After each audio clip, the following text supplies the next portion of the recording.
여러분이 이렇게 혹시 느끼셨는지 모르겠지만 제가 첫날 전한 말씀이 이제 믿음에 관한 내용이었어요. 예, 오늘 관계에 대한 이야기를 할 건데 그 관계 가운데에서도 친밀감에 대한 이야기를 하려고 합니다. 이 친밀감은 어떻게 보면 사랑이라고 할 수 있어요. 예, 내일은 기대라는 제목의 메시지인데 그걸 통해서 이제 소망을 이야기하고 싶은데요. 그 나그네 생활 가운데 우리에게 주어지는 은혜가 있다면 우리가 특별히 그 믿음과 사랑과 소망에 대해서 더 풍성하게 더 깊이 있게 누릴 수 있게 되기 때문이라는 생각을 합니다. 오늘 그 친밀감이라는 주제를 다루려고 하는데요. 여러분들에게 좀 이렇게 낯선 이야기처럼 들릴지 모르겠어요. 근데 이 땅에서 살아가는 가운데 여러분이 친밀감을 개발하고 누리는 것이 얼마나 소중하고 중요한지에 대한 그런 좀 인사이트가 있으면 좋겠다라는 바람입니다. 이 시간에 같이 잠시 또 기도합니다. 하나님, 이 시간을 기억하시고 구별하여 주시기 원합니다. 이 시간에 주님과의 내밀한 관계의 깊은 것들을 누리고 또 나누기를 원합니다. 주님, 말씀이 육신이 되어 오신 주님께서 우리가 나누는 말씀 가운데 능력으로 임하여 주시고 우리 각자의 필요를 따라서 또 각자의 이해의 수준에서 또 깊이 있게 만지시고 일하여 주시기를 소망합니다. 주님, 기대하며 나아갑니다. 이 자리를 성령의 두루마리로 둘러주시고 우리가 빼앗기지 않도록 일하여 주옵소서. 우리 주 예수 그리스도 이름으로 기도합니다. 아멘. 자, 성경에는요 수많은 이민자들의 이야기가 나옵니다. 그 중에 또 한 명의 이야기가 룻의 가정 이야기입니다. 룻이라고 하는 한 여인의 이야기 가운데 또 이민자의 삶 가운데 주시는 하나님의 은혜가 어떤 것인지에 대한 내용들이 많이 담겨 있습니다. 이 룻기의 처음 시작을 보면요 한 가문에서부터 시작이 됩니다. 베들레헴이라고 하는 지역, 원래 이 베들레헴은 곡창지대입니다. 그런데 늘 풍요가 있을 것 같고 늘 곡식이 있을 것 같은 이 지역에 흉년이 들었을 때 한 가정이 이민하게 되는 것에서부터 이야기가 시작됩니다. 그 가정의 그 가장의 이름은 엘리멜렉이라는 사람입니다. 자, 엘리멜렉. 엘리라는 뜻은 나의 하나님이라는 말이고요. 멜렉은 왕이라는 뜻입니다. 자, 나의 하나님은 왕이시다라는 이름을 가진 사람의 삶을 보면 실제로는 하나님을 왕으로 섬기지 못했던 것을 보게 됩니다. 자, 하나님은 왕이시라고 했는데 실은 이 사람은 하나님의 계명을 따라서 삶을 살진 않았던 것 같습니다. 자, 이스라엘 사람들은요, 조상 대대로 땅을 물려받습니다. 누구 때부터 그렇게 됐느냐면 여호수아가 가나안을 정복하고 난 다음에 이스라엘 12부족에게 땅을 나눠줬습니다. 그래서 그 부족원들이 땅을 나눠 갖게 됐어요. 자, 그런데 이 땅은 이들의 유업입니다. 이들의 가업입니다. 하나님께서 특별히 레위인들에게는 땅을 주시지 않았어요. 왜?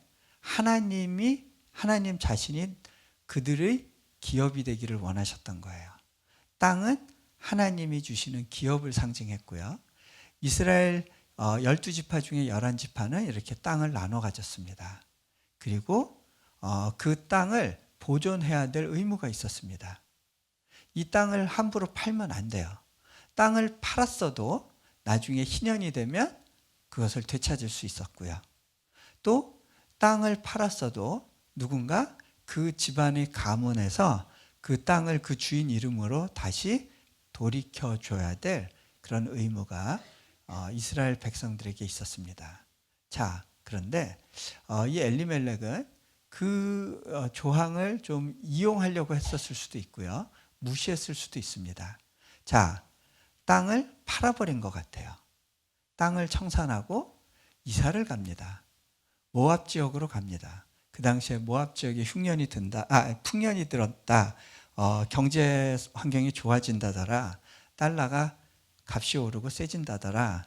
그래서 그 LA 땅으로 이제 이주해 왔습니다.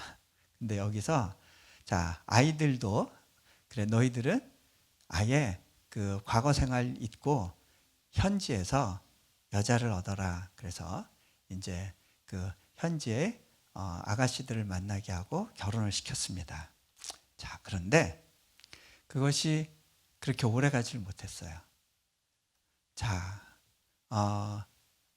남들보다 조금 더 경제적으로 발빠르게 움직였던 그의 삶이었는데 어느 날 거기서 더 빛을 보지 못하고 이 사람은 죽고 맙니다. 그에게 아들 둘이 있었는데 이 아들 둘도 곧 죽고 맙니다. 이 집안에는 여자들만 남았습니다. 자, 고대 사회에서 여자들만 남은 것은 이거는 재앙입니다. 여자들만 가지고서는 가정이 꾸려지지를 않았던 시대였습니다. 자, 그곳에서 홀로 남은 시어미, 이제 시어머니 나오미는요, 그제서야 비로소 한국 땅이 다시 경제적으로 좋아진다는 그런 이야기를 듣습니다.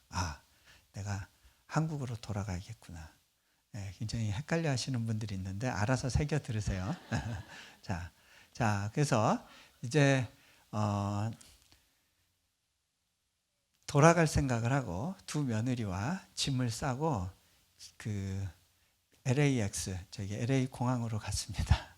공항까지 갔는데 가서 보니까 너무 난감한 거예요. 야, 한국에 가면 인종차별도 심한데 이 백인 며느리 데리고 그 땅 가서 새로 살려고 하니까 난감한 거예요. 아무래도 이 아이들은 여기 남아있는 것이 더 행복하겠다. 그런 생각이 들었습니다. 그래서 오르바와 또 룻 두 며느리에게 이야기를 합니다. 얘들아, 아무리 생각해도 너희가 한국 가서 안정적으로 잘 살 것 같지가 않구나. 너희들은 여기서 각자 새로 시집가면 좋겠다. 이렇게 제안을 합니다. 자, 그 제안에 대해서 두 며느리가 같이 동시에 흐느껴 웁니다. 어머니 어떻게 막 우는데, 우는 건 똑같았어요. 이 제안에 대해서 둘 다 슬퍼했던 건 사실인데 둘 다 다른 결정을 합니다. 오르바라고 하는 사람은 굉장히 세상적으로 볼 때 합리적인 결정을 합니다. 맞아요. 내가 한국 가서 어떻게 살겠어요. 말도 안 통하고 거기서 내가 새로 직장을 얻는 것도 어려울 거고 그냥 여기 남겠습니다. 네, 합리적인 결정이에요. 그런데 이 룻이라고 하는 며느리는요, 굉장히 엉뚱한 결정을 하게 됩니다. 어머니에게 뭐라고 이야기하냐면, 어머니, 나보고 떠나라고 말하지 마십시오. 어머니 가는 곳에 나도 가고, 어머니가 머무르시는 곳에 나도 머무를 겁니다. 어머니가, 어머니 백성이 내 백성이 되고, 어머니의 하나님이 나의 하나님이 될 겁니다. 어머니가 묻혀 죽는 그곳에 나도 묻힐 겁니다. 죽음 외에는 우리를 떼어놓지 못합니다. 자, 여러분, 굉장히 비합리적인 사고방식입니다. 그렇죠? 자, 그런데 이 고백은 어떤 때 사용하는 거냐면요, 남자와 여자가 결혼할 때 결혼 서약의 내용입니다. 자, 다시 말하면 이 룻이 이야기하고 있는 거는 어머니, 내가 비록 남편은 잃었지만 내가 어머니와 이런 결혼과 같은 언약의 관계로 다시 들어갈 겁니다. 그렇게 고백하는 겁니다. 자, 이 룻기에 보면요, 이 룻기 전체를 통해서 결혼 관계, 결혼의 언약 관계의 비유가 계속해서 나오는 것을 보게 됩니다. 자, 이 결혼에 대해서, 이 결혼의 신비에 대해서 이해하는 것이요, 우리가 하나님과 우리의 관계, 하나님이 우리를 향해서 기대하고 바라시는 것을 이해하는 데 있어서 굉장히 중요한 단서를 얻습니다. 자, 제가요, 그 미국에 이제 가서 여기 와서 공부할 때만 해도요, 좀 이렇게 제가 엘리트 코스를 밟았고 시간을 아끼면서 그렇게 목표를 향해 달려가다 보니까 관계를 별로 돌아볼 생각을 안 했습니다. 그래서 어떤 면에서는 좀 쌀쌀한 부분들이 있었던 것 같아요. 좀 제 안에 냉랭한 부분들이 있었던 것 같아요. 그런데 아내가 제가 몽골에 가고 나서 하나님으로부터 얻은 큰 선물이 있는 것 같다고 이런 이야기를 한 적이 있었어요. 그게 뭐냐면 제가 조금씩 관계의 중요성에 대해서 눈뜨게 되었다는 거예요. 예전과는 좀 다른 사람이 되었고 조금 더 푸근한 사람이 되어서 그 전보다 나은 사람이 된 것 같아서 참 감사하고 행복하다는 이야기를 한 적이 있었어요. 제가 그 몽골에 가서부터 조금씩 사람으로서 철이 들기 시작했던 것 같아요. 그게 왜 그랬냐면 하나님이 관계의 하나님이라는 것을 배우면서부터 했어요. 여러분, 이슬람의 경우도 그렇고요. 다른 종교는요, 하나님이 신이라고 하는 존재가 인간과 인격적인 관계를 맺는다고 이야기하지 않아요. 오직 성경에서 설명하는 하나님만이 인간과 인격적인 관계를 맺어요. 성경에서 설명하는 하나님이 세상에서 말하는 다른 신과 근본적으로 다른 부분이 바로 이 부분이에요. 하나님은 태초부터 관계의 하나님이셨어요. 성부와 성자와 성령, 이 세 분이 온전한 연합을 이루셨어요. 자, 하나님께서 사람들을 만드신 이유가 뭐냐면 하나님께서는요, 이 삼위일체의 온전한 관계를 인간들 가운데 연장하기를 원하셨어요. 이 관계를 연장하기 위한 대상으로 동물들을 택하지 않았고요, 천사를 택하지 않았어요. 자, 여러분, 이게 아마 사단을 진노케 했던 것 같아요. 영적으로 볼 때 사단이 인간보다는 훨씬 능력 면에서 우월합니다. 그런데 이렇게 우월한 존재가 인간을 섬겨야 되는 구조가 되는 거예요. 왜? 인간은 하나님과 연합되어지는 거예요. 온전한 연합. 그 삼위일체의 놀라운 신비의 연합이 우리를 향해서 하나님이 갖고 계신 기대라는 거예요. 그렇다면 무슨 얘기예요? 천사는 우리에게 수종들어야 될 존재죠. 예. 자신보다 열등한 존재를 섬겨야 된다는 사실에 대해서 사단은 받아들일 수 없었던 것 같습니다. 그래서 결국 천국의 법칙을 포기하고 하나님에 대해서 대항하는 어떤 길을 택하게 됐는지도 모르겠습니다. 자, 근데요, 하나님께서 이렇게 우리와 관계 맺기를 특별하게 원하셨고요. 그래서 그 관계를 맺기 위해서, 우리와 깨어진 관계를 회복하기 위해서 보내주신 분이 예수님입니다. 예수님의 비유를 보면요, 예수님의 비유에는 굉장히 많은 경우가 관계에 대한 이야기가 있어요. 하나님과 우리의 관계를 모든 비유가 그거에 포커스를 맞춰서 설명되어지는 걸 보게 됩니다. 자, 예수님은 비유를 굉장히 많이 드셨는데 포도나무와 가지, 그죠? 그 다음에 또 뭐가 있어요? 양과 목자, 씨와 농부, 또 더 나아가서 친구관계, 주인과 종, 왕과 신하. 근데 그보다 더 강력한 관계가 있어요. 아버지와 아들, 또 신랑과 신부.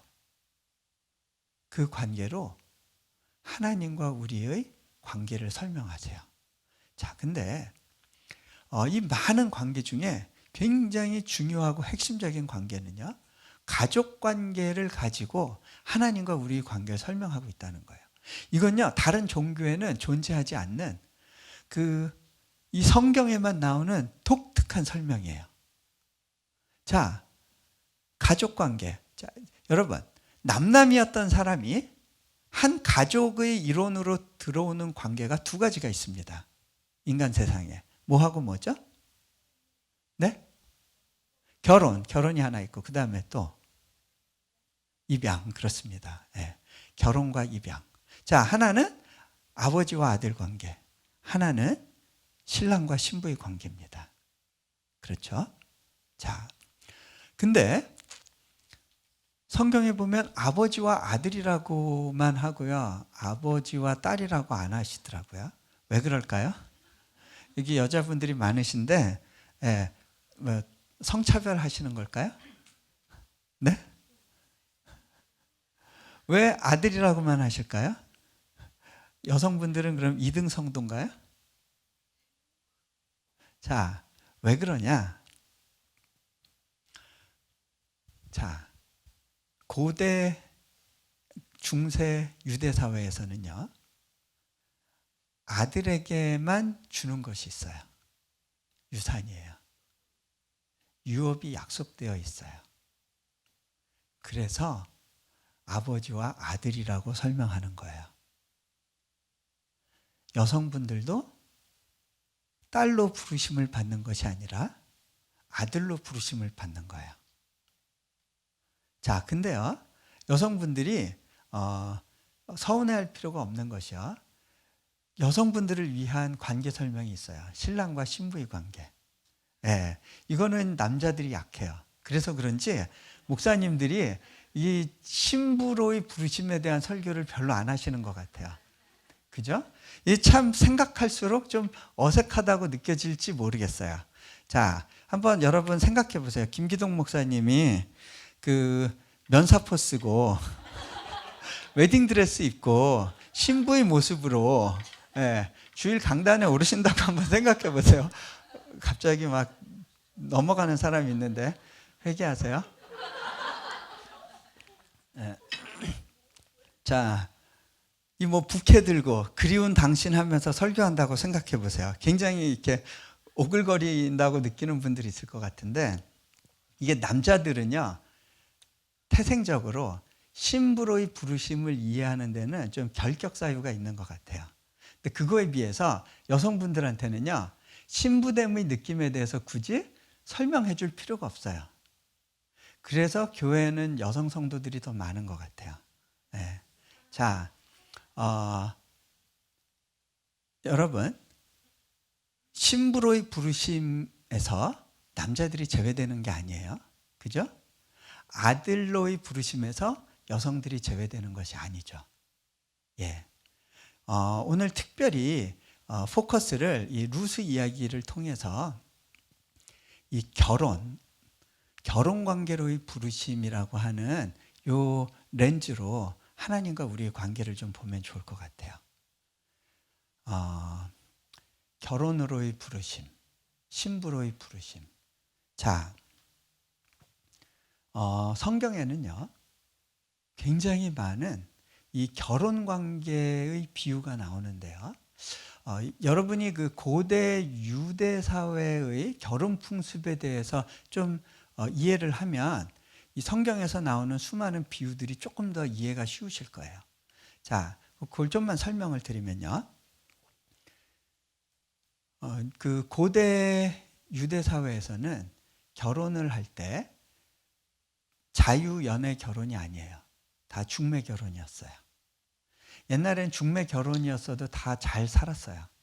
이게 요즘 그 특히 미국 사회에서 중매 결혼 그러면 여러분들 굉장히 좀 이상하게 생각할 거예요. 내가 좋아할 사람은 내가 선정해야지 그런 생각이 있을 거예요. 네. 자, 근데요, 중매 결혼도 할만하다라고 제가 느낀 적이 있었어요. 저도 그 연애 결혼이긴 한데요.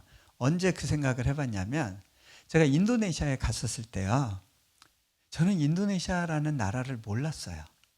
알고 간 게 아니었어요. 그 나라가 영적으로 선교적으로 그렇게 중요한 나라라는 것을 다 알고 간 것이 아니라 하나님이 인도네시아로 부르셨다는 걸 깨닫고 그 땅으로 들어갔는데 들어가서 보니까 그 나라가 굉장히 중요한 나라더라고요.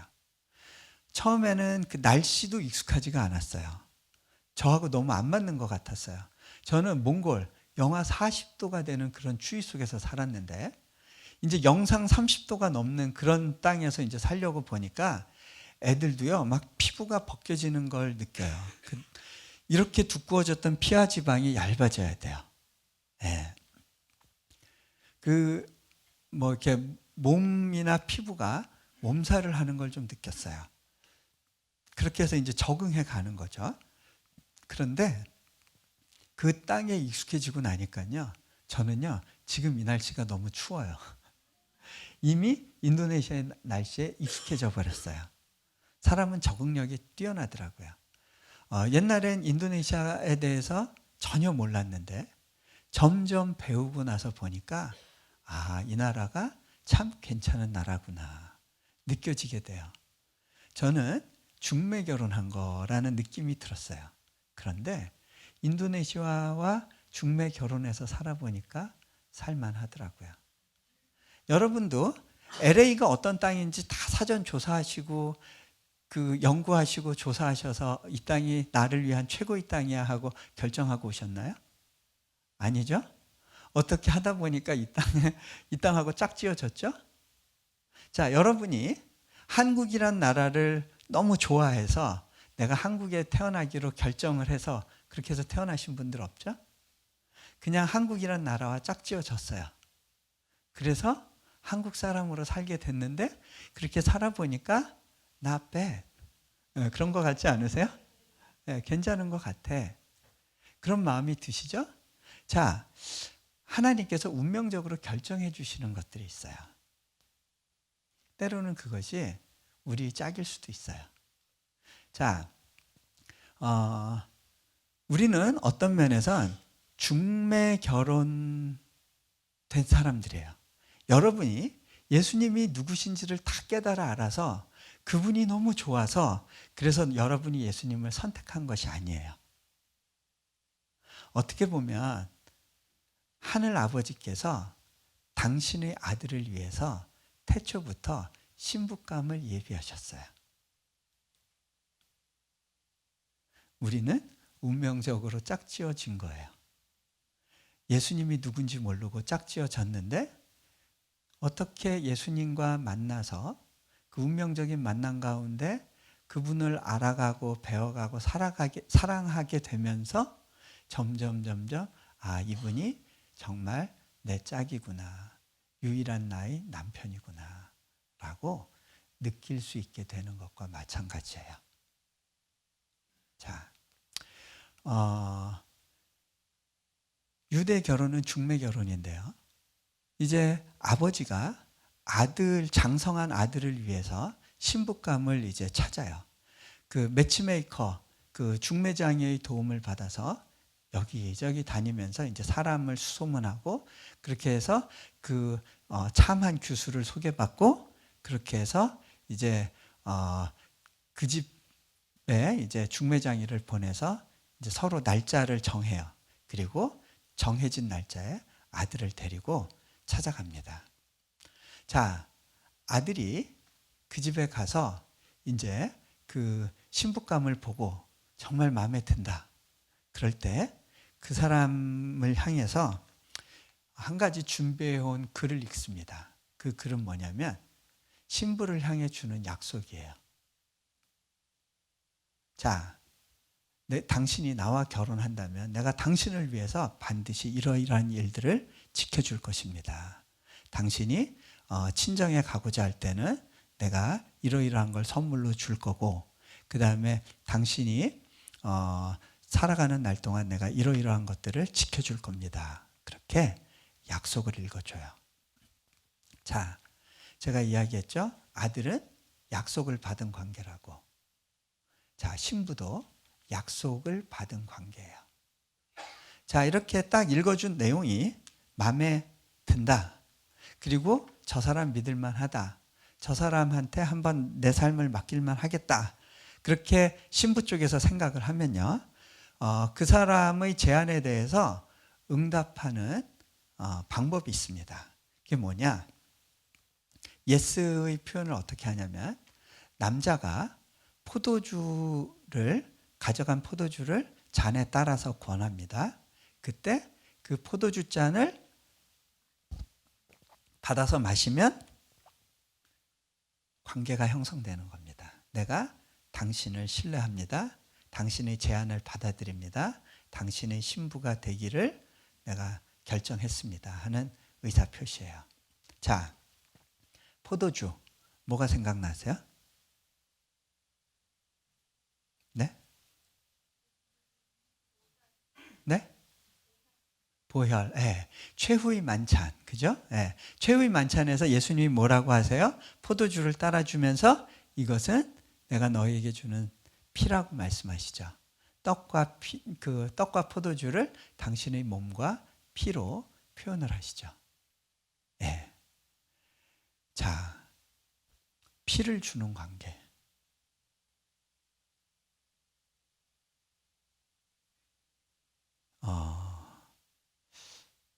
여러분, 그 결혼 관계는요, 제가 이런 생각이 들어요. 이거는 생명을 전제로 하는 관계고요.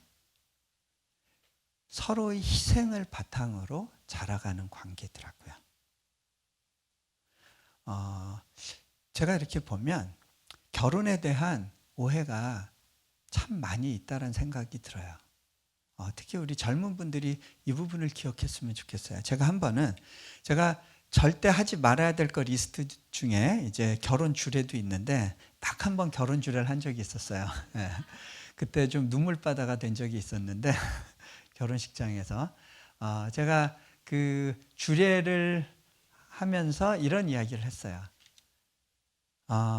여러분, 결혼의 목적이 행복해지는 것이 아닙니다. 많은 사람들이 행복해지기 위해 결혼하다가 많은 어려움을 겪는 걸 보게 됩니다.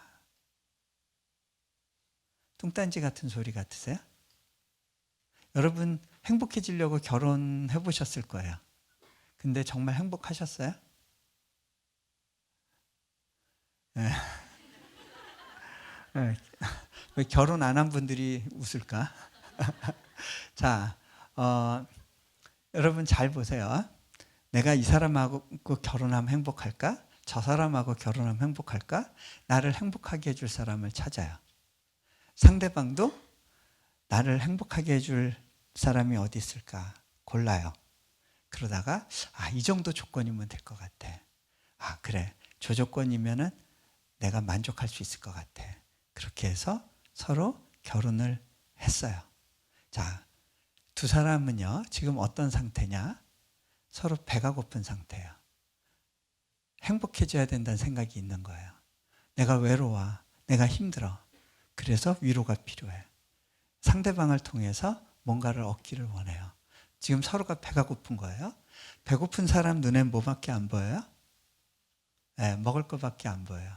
상대방이 먹잇감으로 보이기 시작돼요. 서로 물고 뜯고 싸우게 돼요. 왜? 너는 왜 나 하나도 만족시켜주지 못하니? 너는 왜 내게 그거밖에 못 되니? 물고 뜯고 싸우게 돼요. 피 흘림이 있어요. 전쟁이 벌어져요.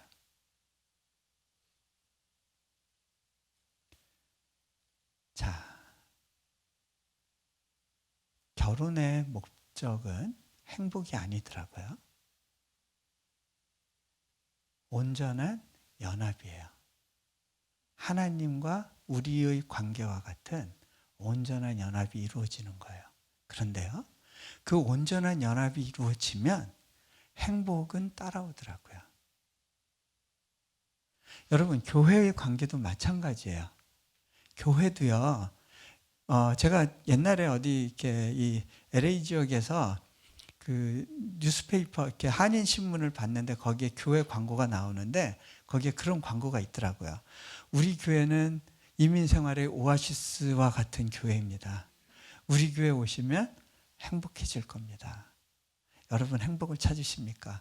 우리 교회 오십시오. 그런데 다 그 교회 가서 서로 전쟁이 벌어져요. 왠지 아세요? 서로 다 배고픈 거예요. 배고픈 거예요. 자,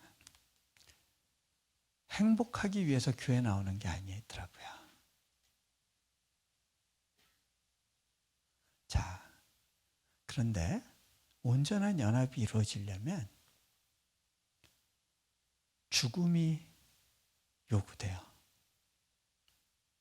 여러분,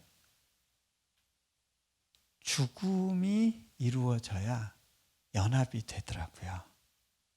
연합의 전제 조건이 뭐냐면요. 어떻게 하면 연합이 잘 되냐면 나를 이용해서 당신이 잘 되십시오. 나를 밟고 당신이 일어서십시오.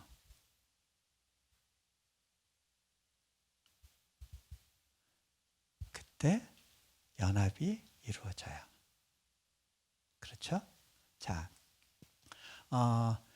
저희 집이 저희 가정이 몽골에 있을 때 한번 이렇게 위기를 경험한 적이 있었어요. 자, 아내에게 우울증이 찾아왔어요.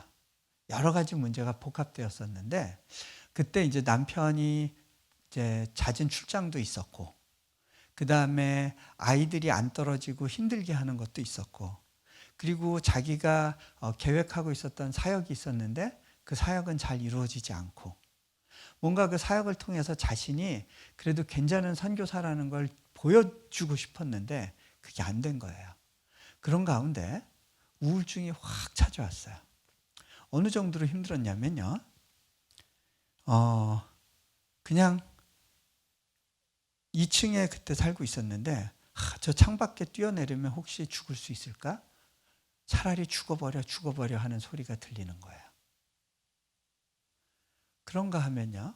뭘 먹으면 소화를 못 시켰어요.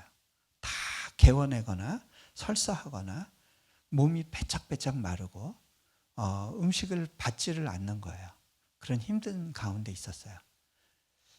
여러분 가운데서도 혹시 우울증을 경험한 분들이 있나요? 네. 자, 굉장히 그런 어려운 시간들 가운데 그때 제가 아내를 위로해 주려고 이렇게 안아주려고 그러면 아내가 이렇게 손을 잠깐 치우래요. 불편하대요. 네. 저는 그때 하나님, 제가 멋모르고 우리 가정에 신혼의 감정을 돌려주세요 그랬는데 하나님께서 신혼의 감정을 제게만 돌려주시고 아내한테는 안 주신 거예요. 엇박자가 나니까 너무 힘들더라고요.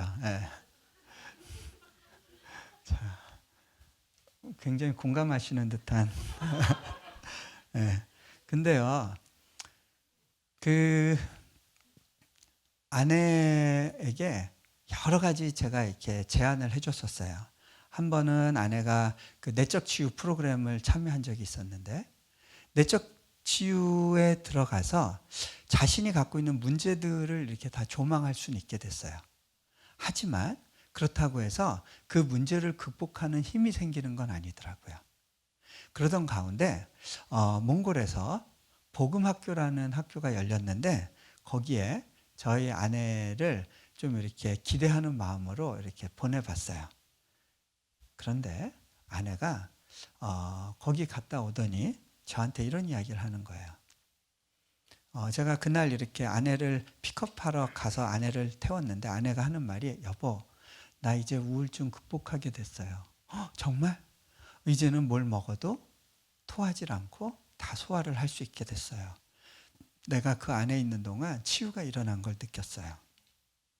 어떻게 그렇게 됐냐고 제가 이제 물어봤어요. 아내가 이런 이야기를 했어요. 자신의 우울증의 근원에 어떤 문제가 있었는지를 알게 됐다는 거예요. 그 우울증의 근원에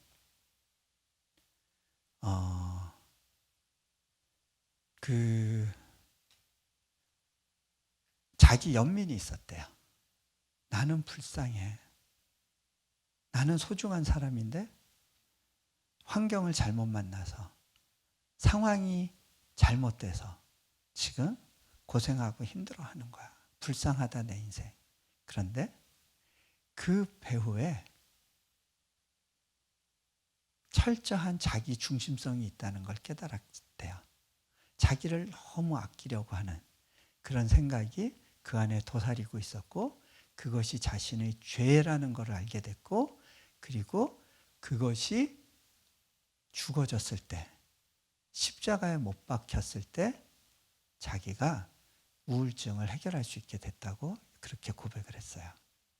자, 아내가 또 고백한 건 뭐냐면 자기가 십자가에서 예수님과 함께 죽어야 된다는 사실을 몰랐다는 거예요. 예수님만 십자가에 못 박힌 걸로 치고 그래서 나는 구원 받았어. 거기서 끝났다는 거예요. 온전한 연합이 이루어지려면 같이 죽어줘야 되는데 그렇지 못했다는 거예요. 죽고 싶어 하지 않은 자기를 본 거예요. 자, 내가 그리스도와 함께 십자가에 못 박혔나니 그런즉 이제는 내가 산 것이 아니요 예수께서 내 안에 다시 사신 것이라는 그 고백을 입술로만 했지 마음으로 받아들이질 못했다는 거예요. 자신이 착한 사람인 줄 알았대요. 이렇게 저희 아내를 만나본 사람들은 다 느낄 거예요. 참 착한 사람이다. 예, 제가 봐도 참 착해요. 예, 남편 따라 몽골에 선교사로 갔었을 정도면 여러분보다는 좀 더 착할 것 같죠? 예. 근데요, 착한 거 갖고 안 되더라는 거예요. 착한 거 가지고 그거 갖고 안 되더라는 거예요. 십자가에서 죽어지지 않는 한 우리에게는 해답이 없더라는 거예요. 아내가 그것을 깨닫고 난 다음에 비로소 부부 관계에서 새로운 진정과 변화가 오기 시작했어요. 물론 저에게도 그때 자기 중심적인 부분들이 있었고 그것들이 십자가 안에서 해결되는 그런 시간들이 있었고 그러면서 부부간의 관계에 새로운 변화가 있었어요. 여러분, 생명을 잉태하려면 먼저 죽어져야 돼요. 십자가에서 죽어야 부활이 있어요. 우리가 죽지 않았기 때문에 부활을 경험하지 못해요. 부활의 삶을 살지 못해요. 자, 포도주를 건넨다는 건 그런 의미일 거예요. 그 포도주를 받아 마셨어요. 자, 이제는 계약 관계가 성립된 거예요. 자, 이제는 이미 이 두 사람은 결혼한 관계예요. 자, 이런 걸 정혼이라고 그래요. 비트롤이라고 그러나요? 네, 정혼. 이거는 인게이지먼트하고는 좀 다른 거예요. 인게이지먼트는 언제든지 취소할 수가 있죠. 근데요, 이 정혼은 이미 결혼한 관계예요. 이미 혼인신고가 된 관계나 마찬가지예요. 단지 결혼하고 차이점이 있어요. 아직 같이 살 수 없다는 거예요. 같이 살기 위해서 하나의 단계가 남아 있어요. 그건 뭐냐면요. 자, 남자에게 의무가 하나 있는데 집을 구해야 돼요. 예전엔 아버지 집에서 살았는데 이제 신부와 독립해서 같이 살 집을 구해야 돼요. 자, 예수님께서 제자들을 향해서 이제 이렇게 말씀을 하세요. 내가 너희를 위하여 처소를 예비하러 간다. 이제 하늘나라로 올라가시면서 내가 너희를 위하여 처소를 예비하러 간다 말씀하세요. 그거는 바로 이 결혼관계를 염두에 두고 하신 말씀이에요. 신랑의 의무를 이야기하는 거예요. 자, 여자 쪽에서 의무가 있어요. 그건 뭐냐면 남편을 기다리면서 자신이 정숙한 여인, 남편만을 위해 준비된 여인이란 걸 증명해 보여야 돼요. 어떤 방식으로 증명할까요? 자, 10달 이상을 기다리게 돼요. 자, 10달 이상을 기다리는 이유가 뭐냐? 그 중간에 어떤 남자를 알게 되면 증상이 나타나죠. 배가 불러지겠죠. 네.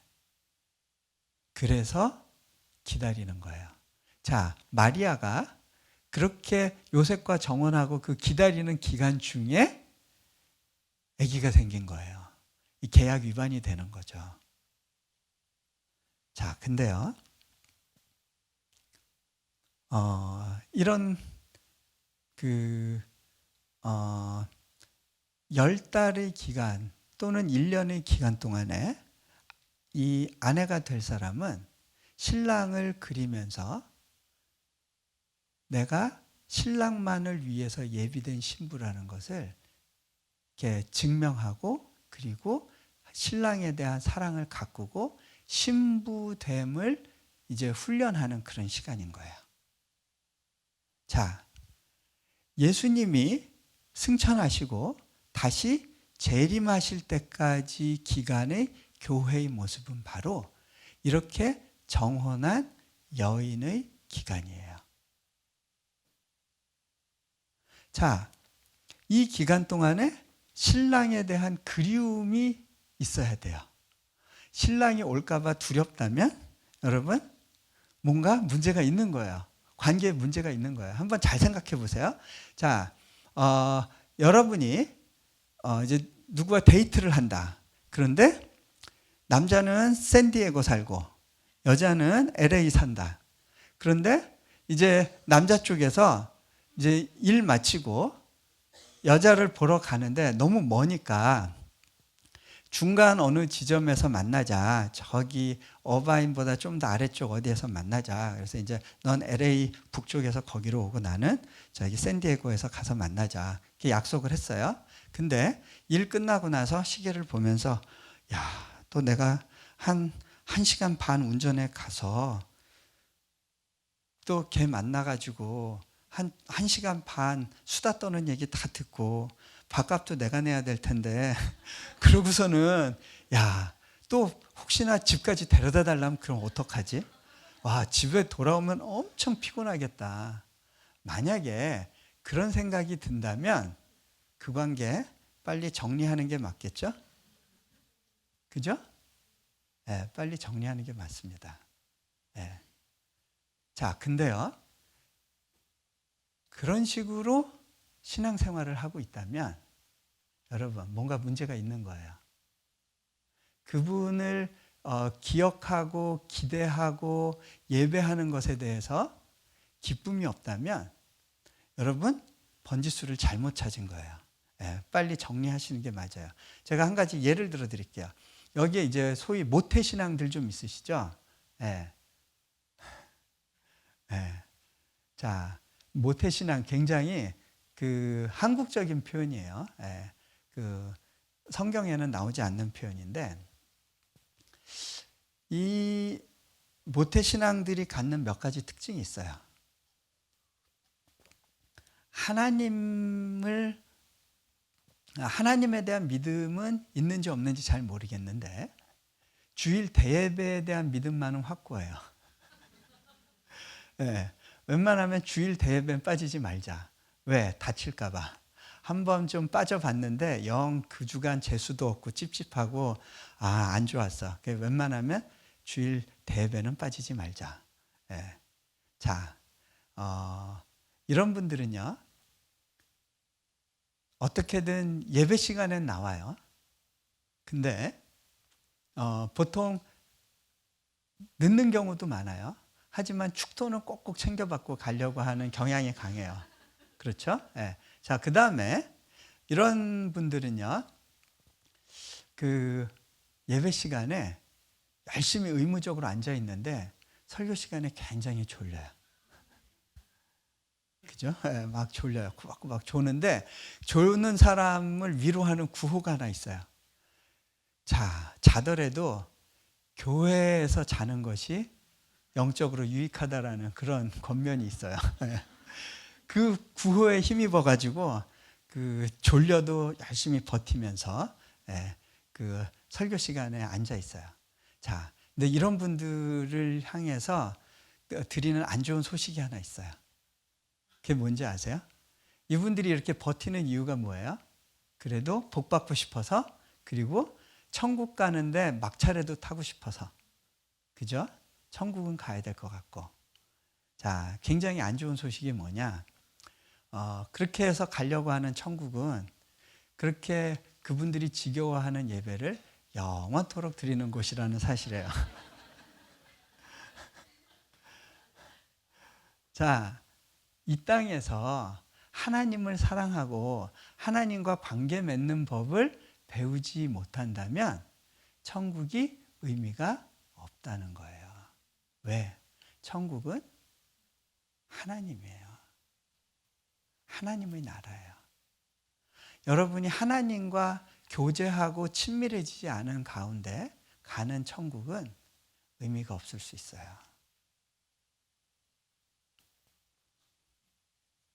자,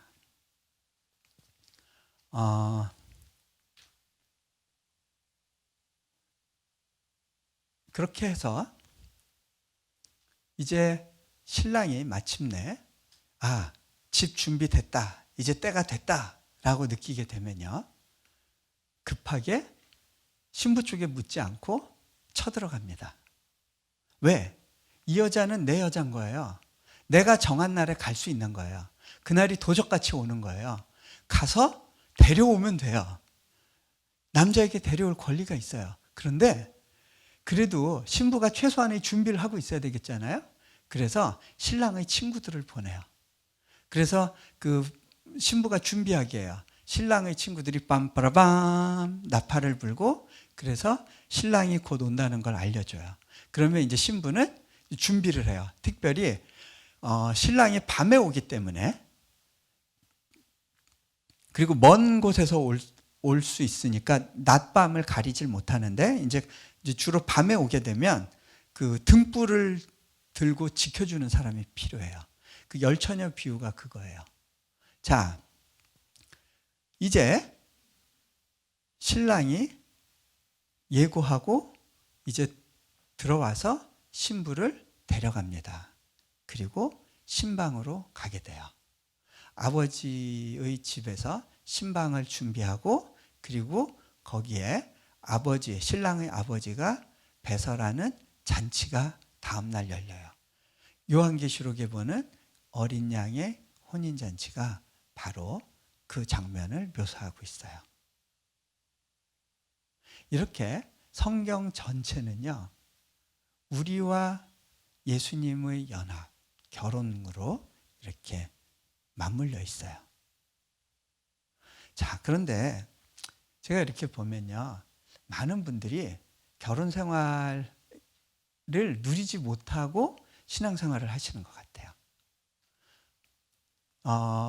뭐 비유를 들자면요, 이런 것 같아요. 남자는 북한을 탈출해서 그 유럽으로 가서 거기서 정착을 하고, 부인은 그냥 북한에 남아 있어요. 서로 생사 확인이 안 돼요. 살았나 죽었는지를 몰라서 그냥 인편에 그 사람 살아있대요 하고 물어보는 거예요. 마치 그런 분들 있죠. 교회 안에 있지만 목사님, 하나님 정말 살아계신 거 맞아요? 네. 자, 남을 통해서나 소식을 접할 수 있는 그런 관계. 정상적인 관계인가요? 여러분, 그런 결혼 관계를 원하세요? 자, 서로 간의 관계가 어려워졌을 때 그것을 돌파하려면 어떻게 해야 될까요? 자, 어떤 분들은 이런 분들이 있을 거예요. 열심히 교리 공부를 하는 거야. 자, 한번 생각해 보세요. 남편하고 부인하고 관계가 서먹서먹해졌어요. 뭔가 좀 불편해요. 그때 남자 쪽에서 결혼증명서를 떼가지고 와가지고 탁 들이대면서 우리 결혼한 건 마저 틀려. 이거 맞잖아. 그러면 이 증명서답게 살아야 될 거 아니야. 라고 이야기할 때 그것이 설득이 돼요? 그때 필요한 게 뭐죠? 그때 필요한 건 서로 함께 했던 시간들과 추억들이죠. 그렇지 않으세요? 자, 또 하나.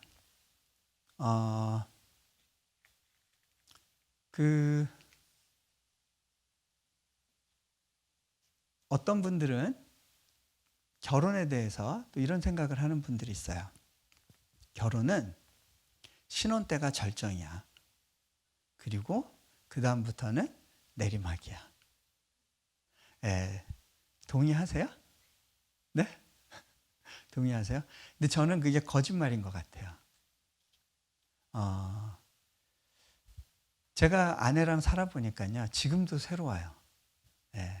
아직도 아내에 대해서 배울 것이 너무 많아요.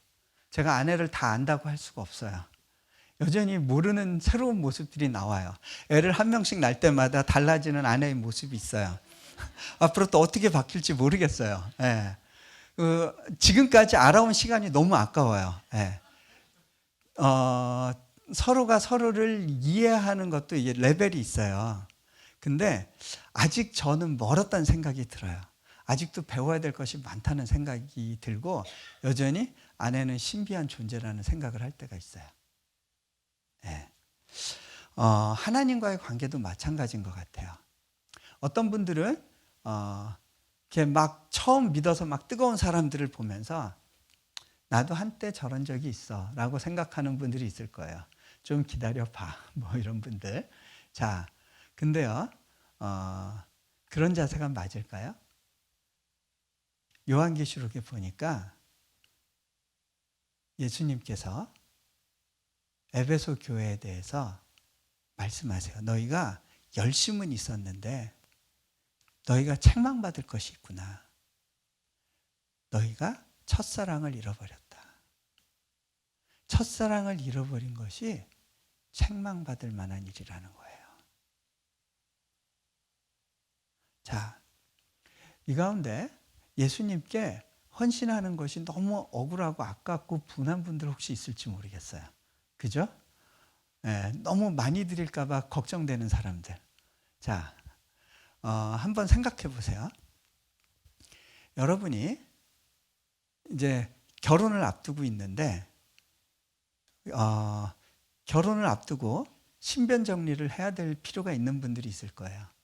예전에 다른 사람들하고 찍었던 사진들 정리해야 되는 사람들. 그죠? 인스타그램에 들어가서 그때 그 사진들 다 이제 지우고 내 과거를 지워주세요 해야 되고 그 다음에 사진을 이렇게 다 찢어야 되는 그런 사진들이 있을지 모르겠어요. 근데 그 사진을 찢을 때 너무 억울하고 분해. 내가 얘를 어떻게 잊을 수 있겠어. 이 사진 내 도저히 못 찢을 것 같아. 만약에 그런 마음이 든다면 여러분 그 결혼 다시 생각해 봐야겠죠? 그렇지 않으세요? 여러분 사랑이라는 건요 익스클루시브한 거예요. 동시에 두 여자를 사랑할 수 있다. 불가능해요. 예, 이슬람에서는 그렇다고 믿어요. 실제로 그렇지 않아요. 예, 실제는 그렇지 않아요. 동시에 다 같이 사랑할 수가 없어요. 익스클루시브한 거예요. 정말 소중한 건 하나지 두 개가 아니에요. 그렇죠? 네. 자, 제가 그분을 알아가면 알아갈수록 참 신비해요. 아직도 그분에 대해서 알아야 될 것이 너무 많이 남았어요.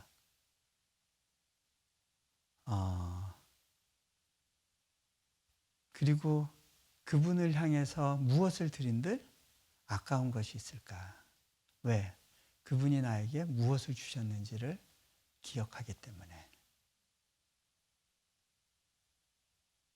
이것은 결혼관계예요. 여러분은 지금 그분 앞에 신부의 모습으로 서 계신가요? 아니면 그냥 한 명의 남자친구를 사귀는 마음으로 그렇게 그분을 바라보고 계신가요? 자,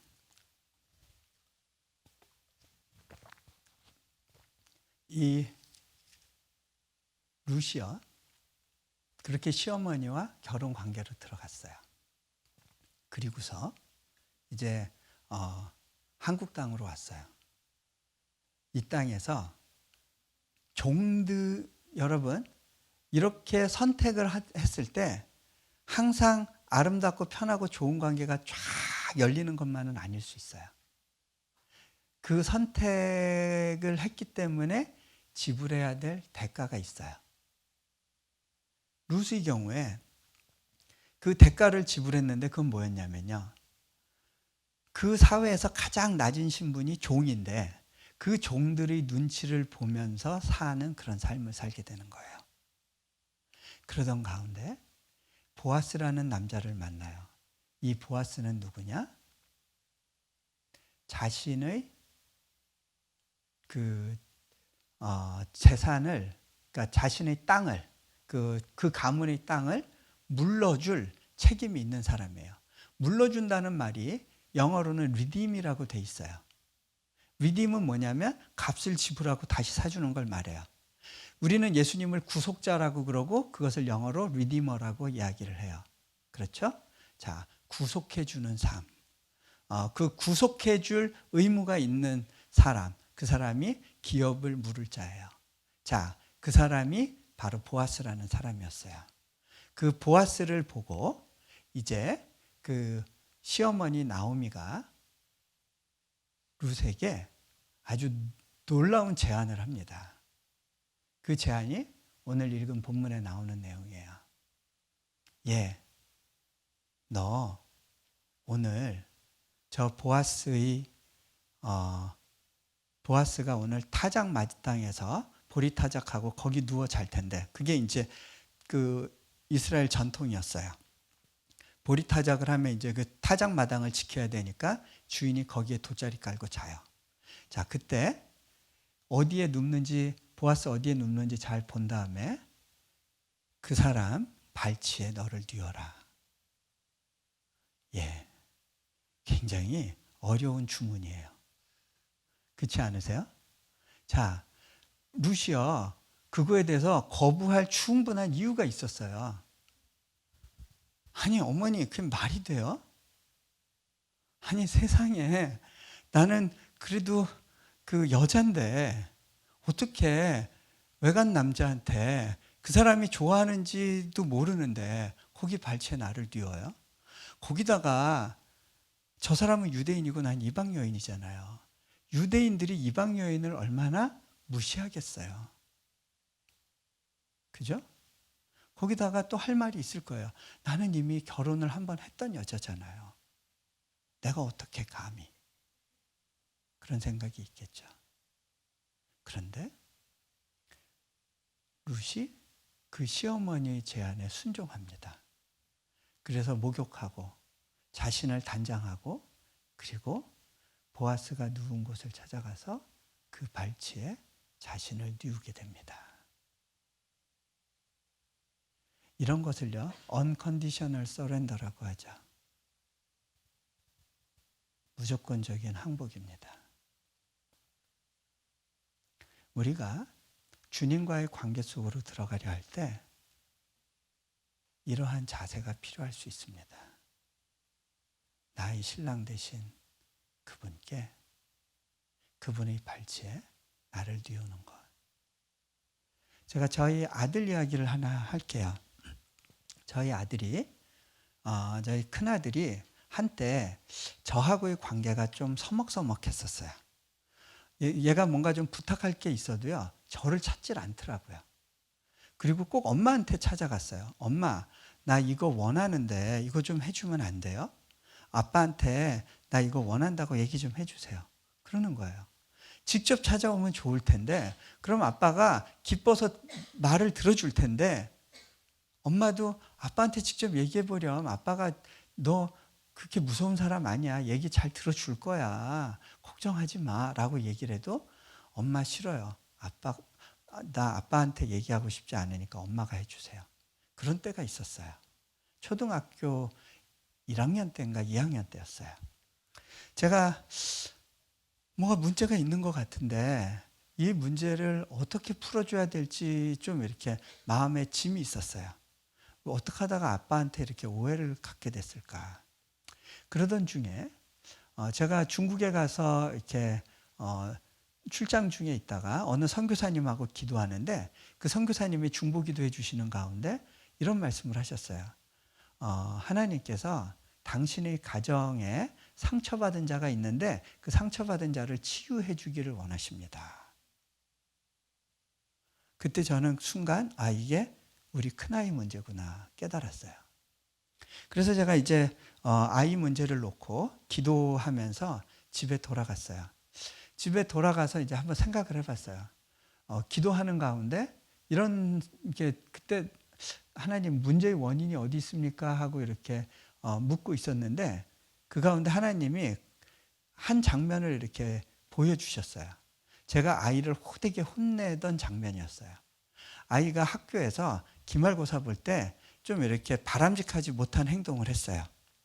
그거를 학교 선생님이 저한테 이야기했을 때 이 녀석 좀 가만 안 놔두겠다. 제가 화가 나가지고 애가 집에 왔을 때 굉장히 심하게 야단을 치고 아이를 밖에 나가서 반성하고 있으라 그러면서 문 밖에 내세우고 문을 잠깐 잠갔어요. 자, 저희 집 아이들이 그 엄마 아빠로부터 분리되는 것에 대한 좀 공포가 있었던 것 같아요. 아무래도 선교지에서 계속 이사하면서 살다 보니까 그런 두려움이 있었던 것 같은데 그게 아마 자극됐던 것 같아요. 아이가 막 울고 난리가 났었어요. 일단 불러들여서 잘 재워가지고 달래고 그리고 재운 적이 있었는데 그 장면이 생각이 났어요. 아이가 이때 어떤 트라우마가 왔구나. 그래서 아빠를 조금 어렵게 만드는 거, 혹시 아빠를 불편하게 만드는 것에 대해서 두려움을 갖고 있구나. 그게 느껴졌어요. 그래서 집에 돌아갔을 때 저희가 아이들한테 얘들아 오늘 이불 깔고 아빠 엄마랑 다 같이 자자 그러고 한 이불에서 같이 뒹굴다 잠들었어요. 다음날 아침에 눈 떴을 때 제가 큰아이를 끌어안으면서 이렇게 물어봤어요. 동현아, 너 아빠한테 속상한 거 많아? 그랬더니 어떻게 없을 수 있냐? 끄덕끄덕끄덕끄덕 힘껏 끄덕끄덕. 그래?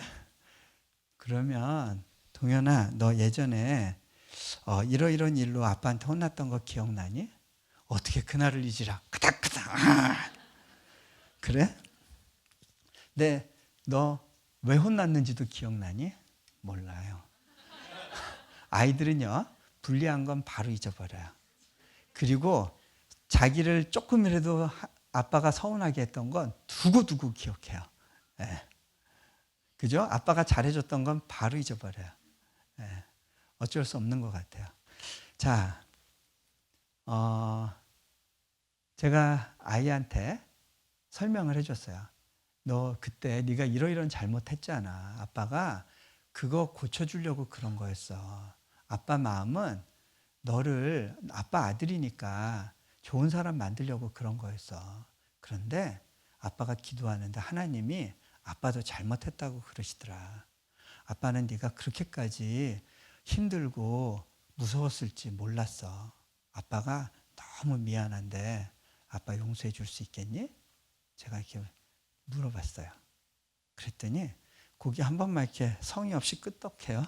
그래서 제가 너 맞아? 진짜 아빠 용서해 주는 거 맞아?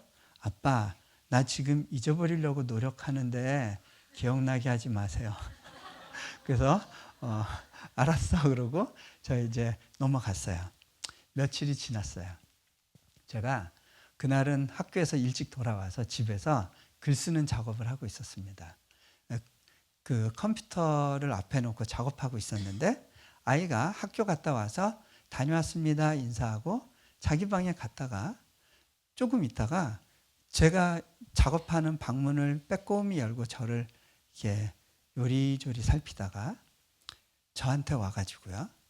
제가 의자에 앉아 있었는데 그 허벅지에 턱을 괴고요. 많이 제 얼굴을 쳐다보는 거예요. 계속 작업하고 있다가 생각해 보니까 다리가 저려요. 무겁고. 그래서 아이한테 한마디 했어요. 야, 이동현, 너 아빠한테 뭐 부탁하고 싶은 거 있구나.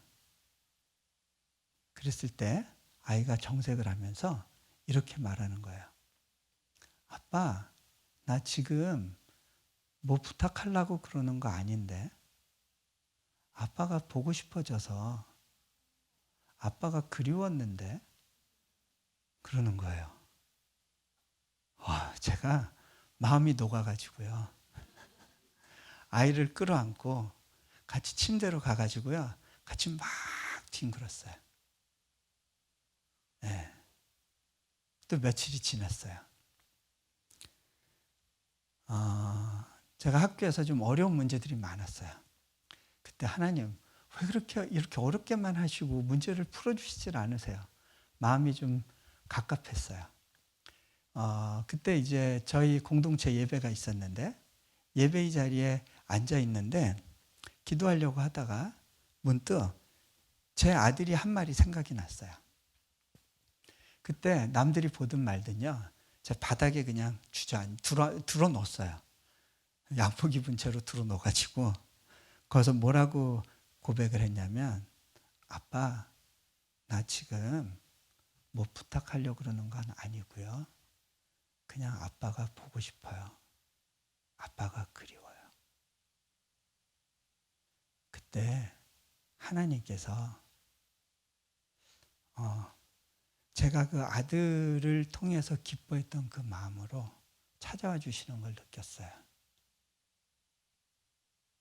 여러분은 하나님을 바라실 때 하나님 손에 들려있는 기도응답을 바라보시나요? 아니면 그분의 얼굴을 구하시나요? 그분의 마음을 찾으시나요? 아니면 그분 손에 무엇이 들려있는가 그것만 보고 계신가요? 이 간격이 굉장히 크더라고요.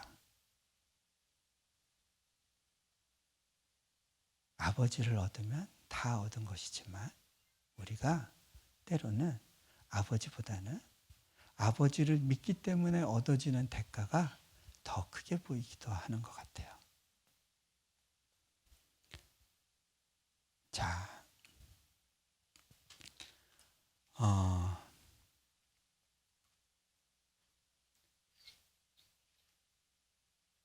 이 룻이 그렇게 보아스의 발치에 자신을 뉘었을 때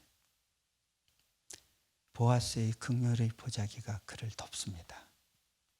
그리고 나서 두 사람이 관계 속으로 들어가게 되죠. 그렇게 해서 태어난 아들이 오벳, 순종이라는 뜻이에요. 그 아들의 아들이 누구죠? 이세. 그러니까 오벳의 아들이 이세. 이세의 아들이 다윗이죠. 한 이방 여인, 그 여인의 가문. 그저 순종하고 결혼 서약 가운데 시어머니를 충실히 따르기로 결정했던 그래서 어려운 길을 자처하고 떠났던 그 비이성적인 한 이방 며느리 가문에서 놀라운 새로운 역사가 시작됩니다. 하나님의 역전의 새로운 드라마가 펼쳐지게 됩니다. 자, 보아스가 보니까 어머니가 이방 여인이었어요. 어머니가 누군지 아세요? 기생 라합이었어요. 어머니를 이방 여인으로 두었기 때문에 또 다른 이방 여인을 아내로 맞는 것에 대해서 그 마음이 열려 있었던 것 같아요. 하나님께서 예비하신 만남을 갖기 위해서는 비이성적인 것처럼 보이지만 온전한 헌신의 서약이 필요했던 것 같아요. 자, 이제 우리 좀 같이 기도하면 좋을 것 같습니다. 눈을 감으시고요.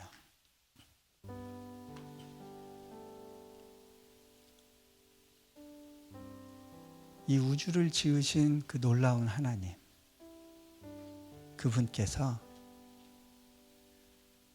내가 이 우주를 가지고 있지만 여전히 해결되지 않은 목마름이 있단다. 그것은 바로 너 때문이란다. 너의 마음을 내게 줄 수 있겠니?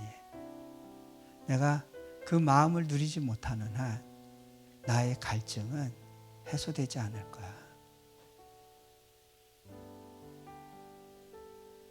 우주를 소유하신 그 놀라운 분이 우리에게 오셔서 우리 마음을 달라고, 우리 사랑을 구한다고 말씀하십니다.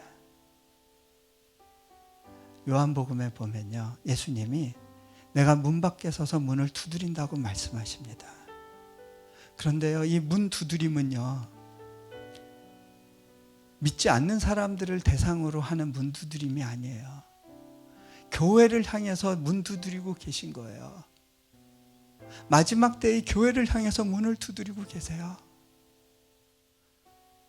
내가 너의 마음을 원한다. 너의 마음을 내게 열지 않겠니? 나의 신부가 되어주지 않겠니? 나와 더 깊은 관계로 들어가지 않겠니? 나와 더 특별한 친밀함의 관계로 나오지 않겠니? 주님께서 찾으시고 계세요.